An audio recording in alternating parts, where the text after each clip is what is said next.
ಬಂಧುಗಳೇ, ಕಳೆದ ವಿಡಿಯೋಗಳಲ್ಲಿ ಚಿತ್ರದುರ್ಗ ಜಿಲ್ಲೆಯ ಅರಣ್ಯ ಮತ್ತು ಬಗರುಕುಂ ಸಾಗುವಳಿದಾರರ ಅರ್ಜಿ ಹಾಕಿದ್ದಾರೆ. ಅವರ ಸ್ಥಿತಿಗತಿಗಳೇನಾಗಿದೆ, ಜನಪ್ರತಿನಿಧಿಗಳ ನಿರ್ಲಕ್ಷ್ಯ ಏನಾಗಿದೆ, ಅನುಷ್ಠಾನ ಇಲಾಖೆ ಅಧಿಕಾರಿಗಳ ಲೋಪ ಏನಾಗಿದೆ,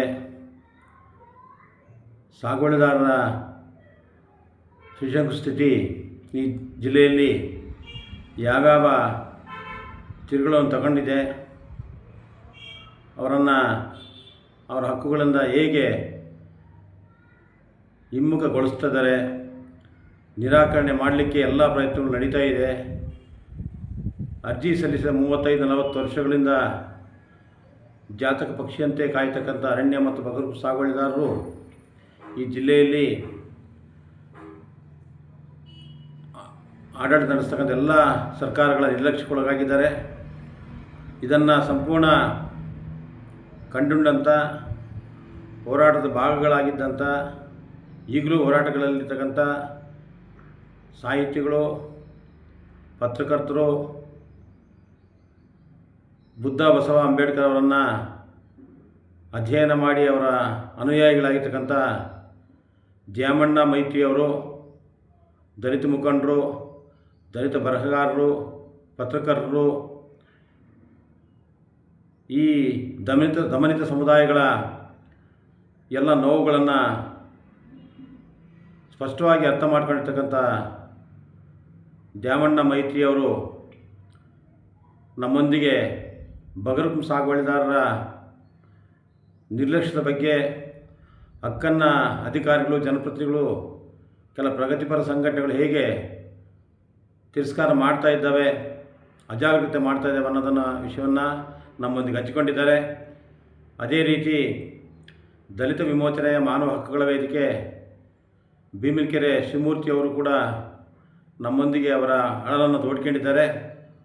ಅವರು ಕೂಡ ನಿರಂತರವಾಗಿ ಭೂಮಿ ಹೋರಾಟದಲ್ಲಿದ್ದಾರೆ. ಈ ಇಬ್ಬರು ಮಹನೀಯರುಗಳ ಪ್ರತಿಕ್ರಿಯೆ ಈ ಜಿಲ್ಲೆಯಲ್ಲಿ ಅರಣ್ಯ ಸಾಗುವಳಿದಾರರ ಸ್ಥಿತಿಗತಿಗಳ ಬಗ್ಗೆ ಪ್ರತಿಕ್ರಿಯೆ ಕೊಟ್ಟಿದ್ದಾರೆ. ಅದನ್ನು ತಮ್ಮ ಮುಂದೆ ತರ್ತಾ ಇದ್ದೀವಿ. ಇದನ್ನು ವೀಕ್ಷಿಸಬೇಕು. ನಮ್ಮ ಯೂಟ್ಯೂಬ್ ಚಾನಲನ್ನು ಸಬ್ಸ್ಕ್ರೈಬ್ ಮಾಡೋದ್ರ ಮೂಲಕ ಬೆಂಬಲಿಸಬೇಕು.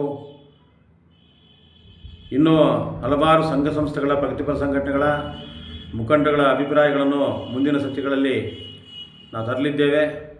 ಹಾಗೆಯೇ ಅರಣ್ಯ ಮತ್ತು ಬಗರುಕುಂ ಸಾಗುವಳಿದಾರರ ಹೀನಾಯ ಸ್ಥಿತಿ ಜಿಲ್ಲೆಯಲ್ಲಿ ಏನಾಗಿದೆ ಅದೆಲ್ಲವನ್ನೂ ಕೂಡ ಮುಂದಿನ ದಿನಗಳಲ್ಲಿ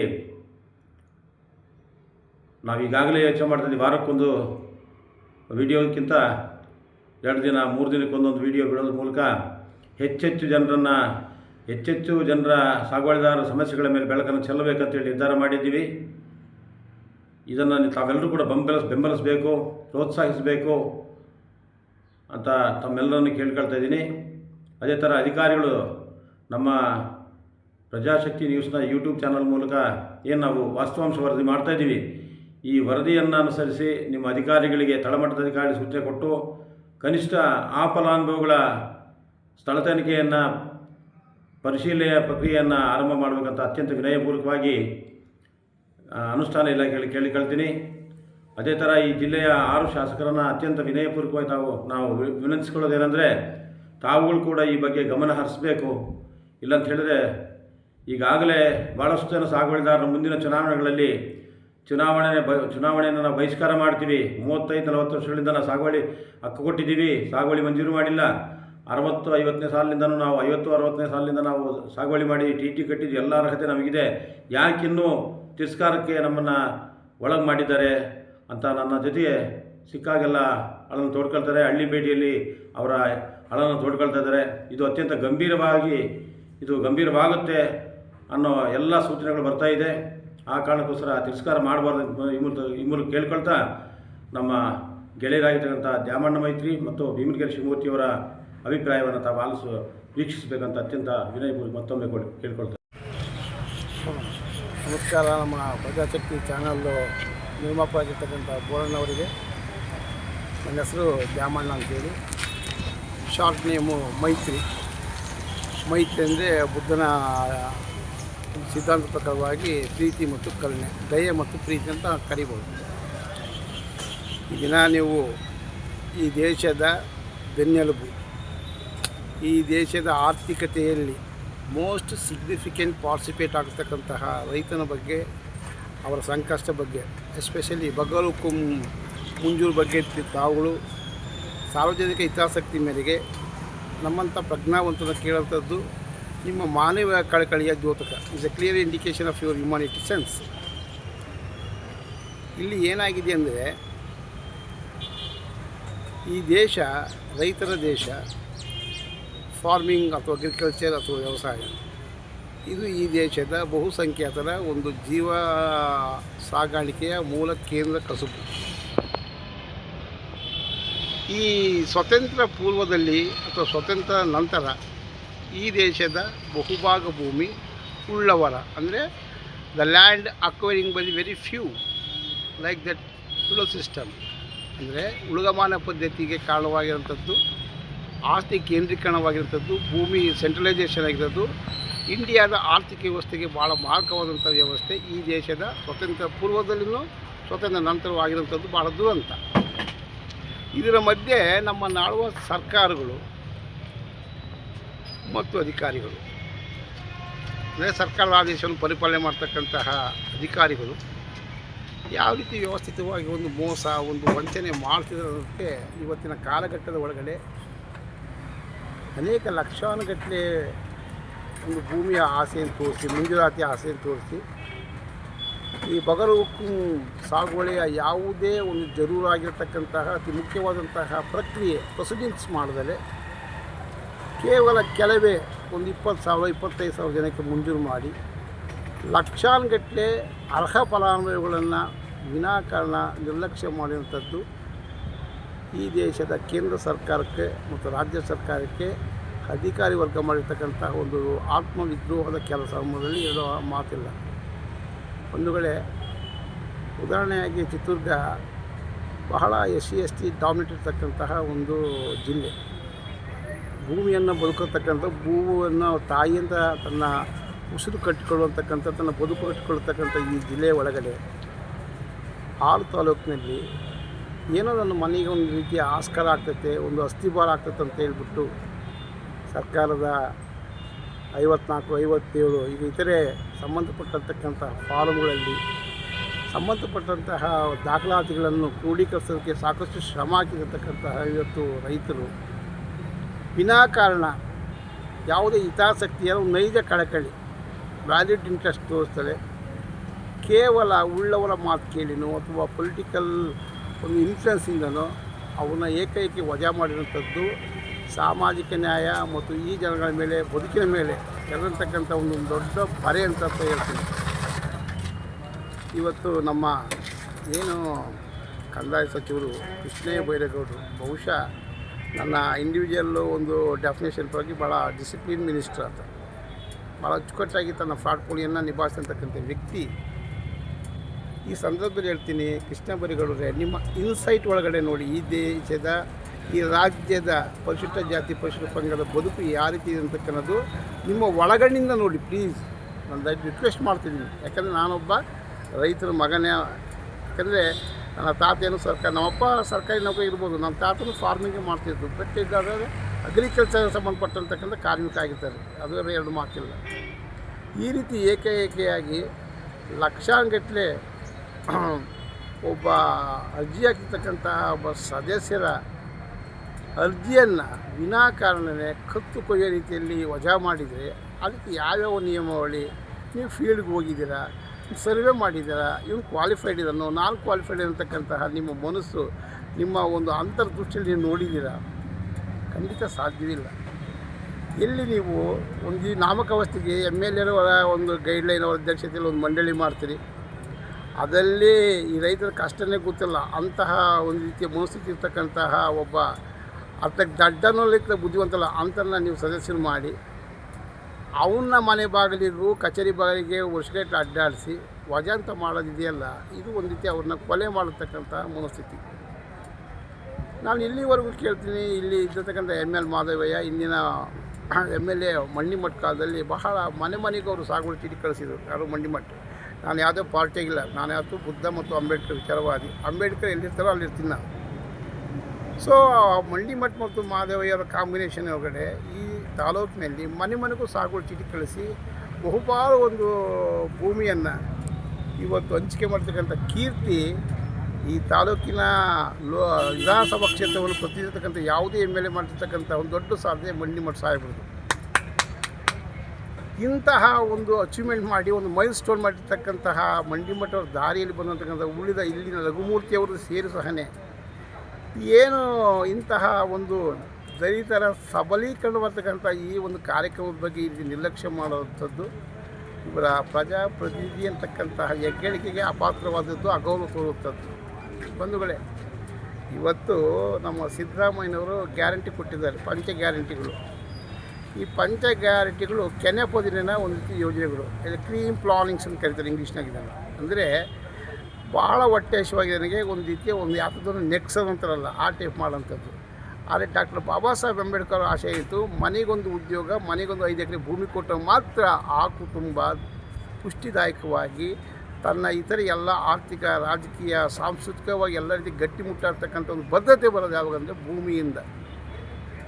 ಆದರೆ ಇವತ್ತಿನ ಸರ್ಕಾರ ಕೊಟ್ಟಿರ್ತಕ್ಕಂಥ ಈ ಎಡವಟ್ಟು ಗ್ಯಾರಂಟಿಗಳು ಕಣ್ಣೋರ್ಸಕ್ಕಂಥ ತಂತ್ರ. ಇದು ಯಾರಕ್ಕೆ ಹೋಗಿದ್ದೆ, ಈ ಒಂದು ಹಣ ಕ್ರೋಢೀಕರಿಸೋಕ್ಕೆ STP SCPಗಳ ಮತ್ತು ಪರಿಶಿಷ್ಟ ಜಾತಿ ಹಣ ಎಲ್ಲ ಕದಿಯಂಥದ್ದು, ಸರ್ಕಾರಿ ನೌಕರ ಸಂಬಳ ಕದಿಯಂಥದ್ದು. ಕದ್ದುಕೊಳ್ಳೋಂಥದ್ದು ಯಾರು ಹೇಳ್ತಾರಪ್ಪ ನಿನಗೆ? ಹೋಗಿ ಯಾರನ್ನು ನಿನಗೆ ಅರ್ಜಿ ಹಾಕಿದ್ರು ನನಗೆ ಗ್ಯಾರಂಟಿ ಕೊಡೋಂಥ ನಿನಗೆ ಓಟ್ ಹಾಕಿದರು? ಯಾಕೆ ಈ ಬಡತನ ಅಂತಕ್ಕಂಥ 4 ಅಕ್ಷರದ ಆಟ ಆಡ್ತಕ್ಕಂಥ ಈ ಕ್ರೌರ್ಯ ನಿಮ್ಗೆ ಇನ್ನೂ ಮುಂದುವರ್ತು ಹೋಗ್ತಿದ್ದಲ್ಲ? ನಿಮ್ಗೆ ಯಾರು ದೇವರಸ್ಸು ಇಂದಿರಾ ಗಾಂಧಿ ನೀವು ನೆಬ್ಬರೋದಿಲ್ವಾ? ಇವತ್ತು ಮೀಸಲಾತಿ ಅಂತಕ್ಕನ ಒಳ ಮೀಸಲಾತಿ ಎಷ್ಟು ಅನಿವಾರ್ಯ ಆಗಿದೆ ಪರಿಶಿಷ್ಟ ಜಾತಿ ಪರಿಶಿಷ್ಟ ವರ್ಗಕ್ಕೆ, ಭೂಮಿನ ಅಷ್ಟು ಅನಿವಾರ್ಯ ಆಗಿದೆ ಕಣ್ರಿ. ನಾನು ರೈತ ಸಂಘದಾಗ ಒಂದು ಮಾತು ಕೇಳ್ತೀನಿ. ಇವತ್ತು ಅಪ್ಪರ್ ಭದ್ರ ಬೇಕಂತ ರೈತ ಸಂಘದವ್ರು ಇಲ್ಲಿಂದ ಡಿಲ್ಲಿವರೆಗೆ ಗಲಾಟೆ ಮಾಡ್ತಾರೆ. ಆದರೆ ನಿಮ್ಮ ಜನಕ್ಕೆ ಭೂಮಿಲ ಬಂದು ನಿಮಗೆ ಪ್ರಜ್ಞೆ ಇಲ್ವಾ? ನೀವು ಪ್ರಶ್ನೆ ಹಾಕಿ ರೈತ ಸಂಘದ ನನ್ನ ಬಂಧುಗಳೇ. ಇವತ್ತು ಅಪ್ಪರ್ ಭದ್ರ ನೀರು ಬಂದರೆ ಆ ನೀರು ಎಲ್ಲಿ ಗರಿತೈತಪ್ಪ ಅಂದರೆ ಉಳ್ಳವರ ಭೂಮಿ ಗರಿತೈತಿ. ಇಲ್ಲದನ್ನು ನಾವು ಕೂಲಿ ಕಾರ್ಮಿಕರಾಗಿರ್ತಕ್ಕಂಥ ಶೋಷಣೆ ಒಳಗಾಗ್ತಕ್ಕಂಥ ಒಂದು ಕನಿಷ್ಠ ಕಾಮನ್ ಸೆನ್ಸ್ ಬೇಡವ ನಿಮಗೆ? ಯಾಕೆ ಅಪ್ಪರ್ ಭದ್ರ ಎಲ್ಲೈತೆ ಅಪ್ಪರ್ ಭದ್ರ? ಮೈಸೂರು ಕಡೆ ಕಾವೇರಿ ನೀರು ಬಂದರೆ ಅಲ್ಲಿ ಇರ್ತಕ್ಕಂಥ ಒಕ್ಕಲಿಗ ಜಾತಿಯವರಿಗೆ ಬಲಾಢ್ಯವಾಗಿರ್ತಕ್ಕಂಥ ಭೂಮಿ ಇರೋಂಥ ಸಹಾಯ ಆಗುತ್ತೆ. ಅಪ್ಪರ್ ಭದ್ರ ಬಂದು SC ಇದ್ದಾಗ ಎಷ್ಟೈತಿ ಜಮೀನು?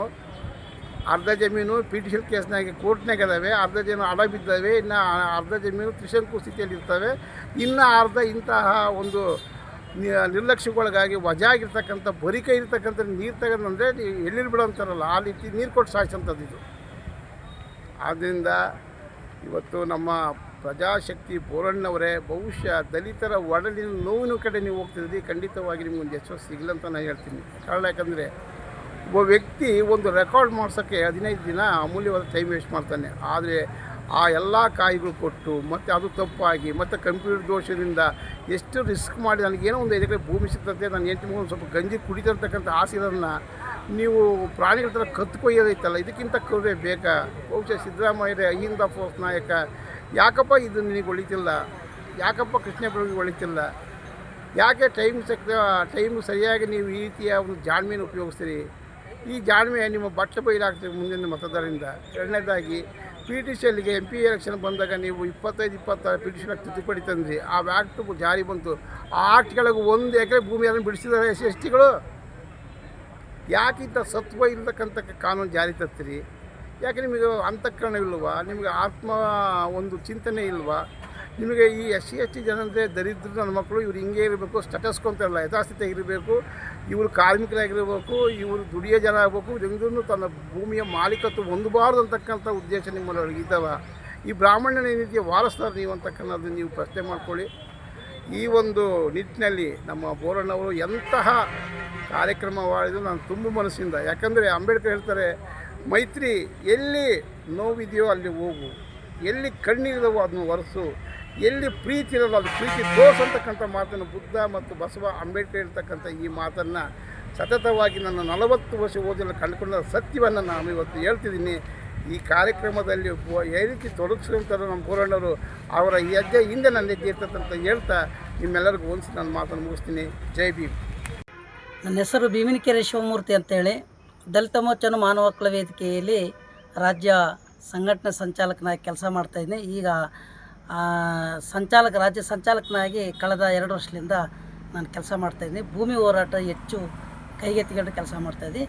ಈ ಜಿಲ್ಲೆ ಒಳಗೆ ಸುಮಾರು ಲಕ್ಷದ ಮೇಲೆ ಈಗಾಗಲೇ ದಲಿತರು, SC ST OBCಗಳು ಕೂಡ ಅರ್ಜಿಗಳನ್ನು ಸಲ್ಲಿಸಿದ್ದಾರೆ. ಅದರಲ್ಲಿ ಹೆಚ್ಚು SC STಗಳ ಅರ್ಜಿಗಳನ್ನೇ ಇವತ್ತು ಪೆಂಡಿಂಗ್ ಇಟ್ಟು ವಿನಾಕಾರಣ ಭೂಮಿ ಹಕ್ಕನ್ನು ಹಕ್ಕಿನಿಂದ ನಮ್ಮ ದಲಿತರನ್ನ ವಂಚಿತಗೊಳಿಸ್ತಿದ್ದಾರೆ. ಹಾಗಾಗಿ ಕಾರಣ ಗೊತ್ತಾಗ್ತಿಲ್ಲ. ಪ್ರತಿ ವಾರ ಶಾಸಕರು ಸಭೆಯನ್ನು ಕರೆದು ಅರ್ಜಿ ಹಾಕಿರ್ತಕ್ಕಂಥ ವಿಚಾರಣೆ ಮಾಡಿ ಹಕ್ಕುಪತ್ರಗಳನ್ನು ಕೊಡಬೇಕಾಗಿದೆ, ಸಾಗುವಳಿ ಹಕ್ಕುಪತ್ರಗಳನ್ನು. ಹಾಗಾಗಿ ಆ ಕೆಲಸ ಆಗ್ತಾಯಿಲ್ಲ. ಕಾರಣ ಇಷ್ಟೇ, ಈಗಿರ್ತಕ್ಕಂಥ ನಮ್ಮ ಮೀಸಲಾತಿಯಿಂದ ಗೆದ್ದೋದಂಥ ಶಾಸಕರು ಇವತ್ತು ನಮ್ಮಿಂದ ಮತಗಳನ್ನು ಪಡ್ಕೊಂಡು ಇವತ್ತು ವಿನಾಕಾರಣ ಭೂಮಿಯನ್ನು ಕೊಡದೆ ವಂಚಿತಗೊಳಿಸ್ತಿದ್ದಾರೆ. ಅವರ ಬದುಕುಗಳಿಗೆ ಮಾತ್ರ ನಮ್ಮನ್ನು ಬಳಕೆ ಮಾಡ್ತಾರೆ. ವೋಟ್ ಬ್ಯಾಂಕ್ ಆಗಿ ಇಟ್ಕೊಳ್ಳೋಕೆ ಮಾತ್ರ ಈಗಿನ ಶಾಸಕರುಗಳು ಕೆಲಸ ಮಾಡ್ತಿದ್ದಾರೆ. ಹಾಗಾಗಿ ನಾವು ಪ್ರತಿ 40 ವರ್ಷಗಳಿಂದ ಪ್ರತಿ ವರ್ಷ ಹೋರಾಟಗಳನ್ನು ಮಾಡ್ತಾಯಿದ್ವಿ.